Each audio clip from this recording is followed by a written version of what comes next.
Good morning, history students. Today we are doing Notes 2.2 on World War I.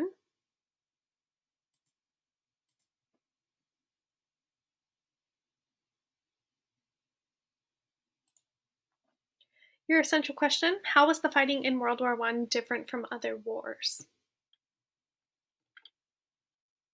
So just a review from yesterday, we're going to talk about the main causes of World War I. So hopefully, again, this is a review from last year.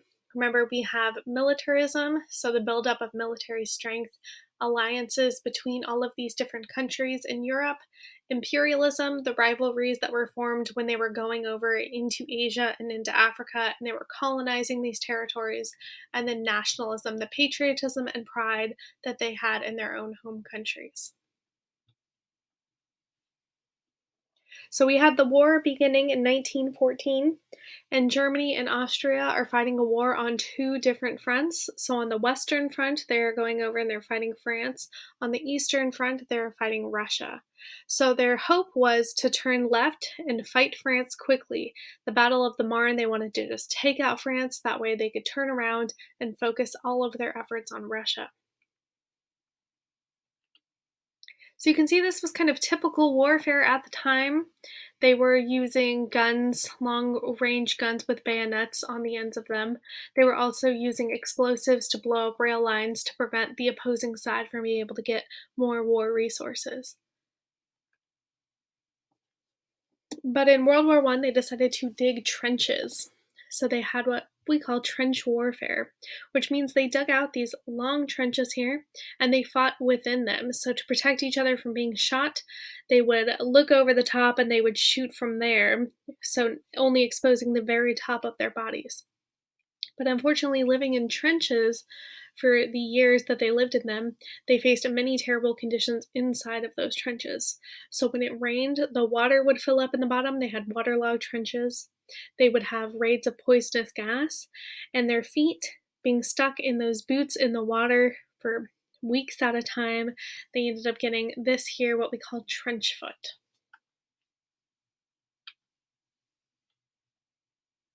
So Germany did declare war on both France and Russia. They're fighting these wars on both sides, but they're only fighting these trench warfare on the Western Front. So they're fighting in the trenches between Germany and France. Germany and Russia are fighting each other on the Eastern Front, and the Eastern Front is much more fluid. The line is going back and forth as they progress during the war.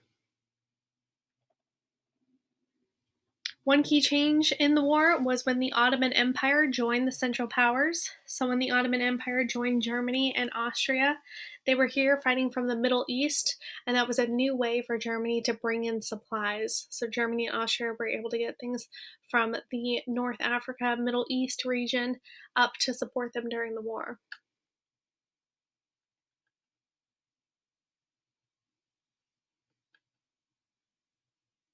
There were many new weapons that were introduced in World War I. Machine guns here, as you can see, they were able to rapid fire quite a lot of bullets very, very quickly. That way they didn't have to be quite as accurate anymore and could still cause a lot of damage.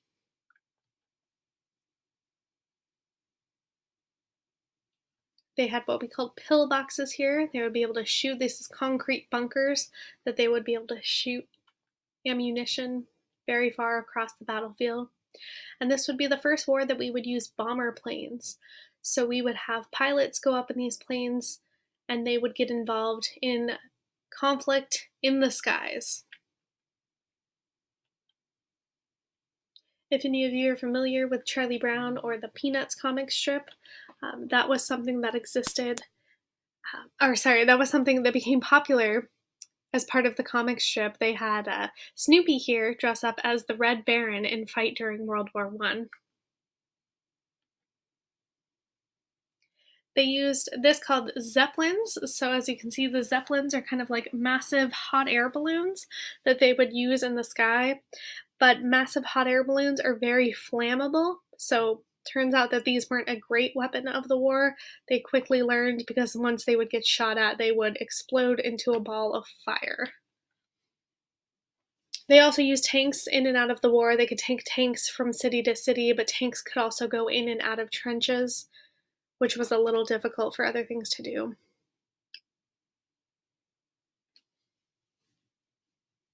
And the Germans had something called the Unterseeboots, or U-boat or submarine as we know them.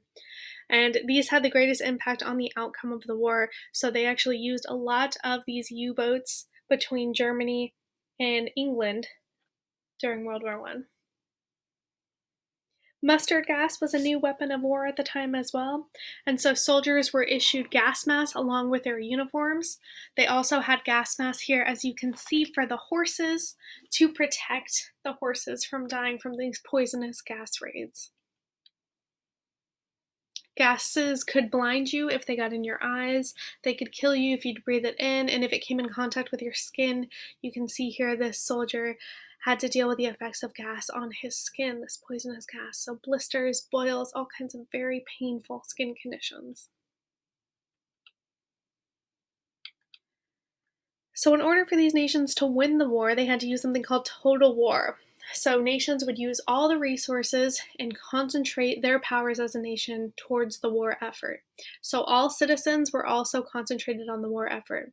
People would ration their food, they would raise taxes to have more money, they created the draft.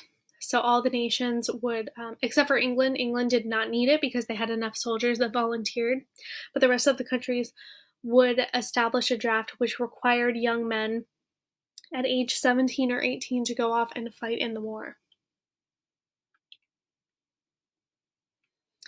So here between England and between Germany, we have the North Sea, and so that's where they started to use these U-boats. So the British set up a blockade here so that the Germans couldn't get anything in or out by water. So Germany responded by this British naval blockade by using their U-boats, their submarines, to start sinking ships that were carrying supplies to England.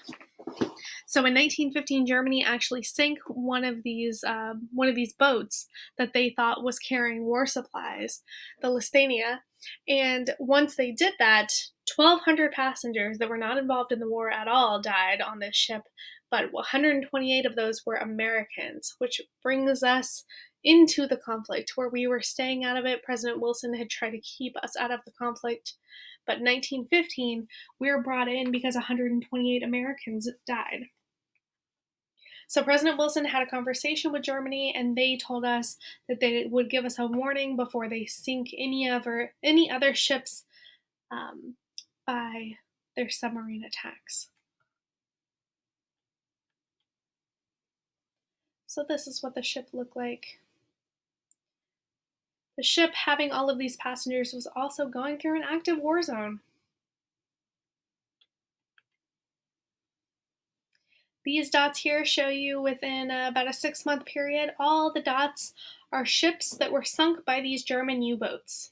Every dot is a ship that was sunk by September 1916 to April 1917.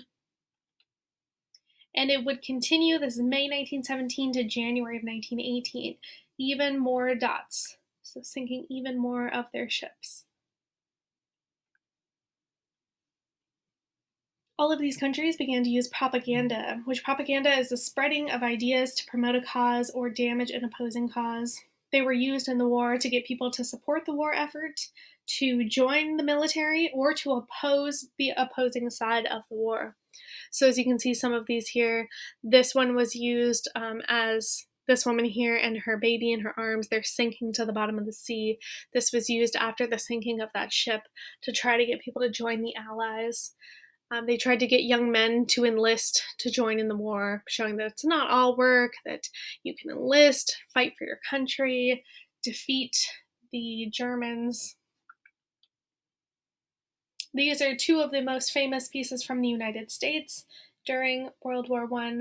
So Uncle Sam may be the most familiar to you here, the I Want You for the US Army that was created during World War I. And then this one over here on the left, gee, I wish I were a man, I'd join the Navy. Because of course at this time women were not allowed to join the Navy. But women were helping out in the war industries, of course. So women created the Women's Land Army, where they grew food to send over so they could ration food, they could have more food to send to the troops that were overseas. Women served as nurses. And the jobs that they did as nurses were very difficult jobs. They were out there helping soldiers out who got injured on the battlefield. So they would work to stop hemorrhages. They would replace intestines that got stabbed out of people's stomachs. They did very, very difficult work. And this challenged the contemporary gender norms at the time because women weren't thought to be able to handle these dangerous jobs. And so this really helped them in the suffrage struggle. Because remember, the war happened from 1914 to 1918. Women didn't get the right to vote until 1920. So this just shows you some of the women serving as nurses during the war. Edith Cavil, even though she wasn't American, she's still a good story, I think, to tell about nurses. So Edith Cavil was actually an English nurse. She was in charge of a hospital in Belgium, but she did end up getting arrested by the Germans. They ended up catching her because she was a spy. She worked as a spy for the Allies, and they ended up killing her by firing squad. So that means they had her stand there while a bunch of soldiers shot her to death. So in 1917, Russia was going through their revolution. Again, you learned about this in world history, but Russia was going through a revolution that led to their new leader coming to power, Vladimir Lenin. And he pulled Russia out of the war in early 1918. So now Germany could focus only on the Western Front. So this begins to bring the United States into the war. So first in 1915, they sunk our ship. Well, it wasn't our ship, but they sunk a ship that had 128 Americans on it. The second, we are very close allies with England, and they were fighting in this war, and we were not supporting them. Germany begins to resume submarine warfare and shooting down ships that have our passengers on them. And then the last thing is this note called the Zimmermann Note. So the Zimmermann Note was actually a note that was intercepted from England that was sent from Germany to Mexico. So Germany sent a letter to Mexico and asked Mexico if they would help out Germany. They said, if Mexico helps out, attacks the United States, then Germany will help Mexico get the lands back that the United States took from them in the Mexican-American War. Remember back to last unit when we learned about the Treaty of Guadalupe Hidalgo and how Mexico lost Texas, Arizona, California, all of that land they lost from Mexico to the United States. Well, Germany offered to help them get those lands back. Of course, Mexico did not take them up on that offer, but that upset us as Americans. So the Allied morale was boosted in 1917 when the United States officially joined the war. April of 1917, Congress was asked by President Wilson to join the war. Presidents don't have the power to just join a war. Congress has to declare war. So President Wilson asked Congress to make the world safe for democracy. He called it the war to end all wars. So by April of the next year, 1918, we would have 2 million soldiers go overseas and join the war effort. About 6 months after we got there, Kaiser Wilhelm II, Germany's leader, he fled to the Netherlands. So he left the German people, and the German government signed an armistice, which is an agreement to stop fighting, at 11 a.m. on November 11th, 1918, and World War I would come to an end. President Wilson met with other great leaders at the Treaty of Versailles, and he gave a speech called his 14 Points. This was his idea for how to end the war and prevent all future wars from happening. So he wanted freedom of the seas. He wanted everyone to limit the amount of military and weapons they had. He wanted self-determination for Europe, for every country to be able to have a democracy, choose their own governments, choose their own leaders. He wanted to create a general association of nations to keep the peace, so where all the nations could go and talk things out if they had a conflict instead of going to war. And he called this the League of Nations. But unfortunately, Congress did not allow the United States to join. So we never ended up actually joining this creation that President Wilson created. And that's the end of your notes for today. So don't forget to write a summary, just a couple sentences about what you learned of World War I.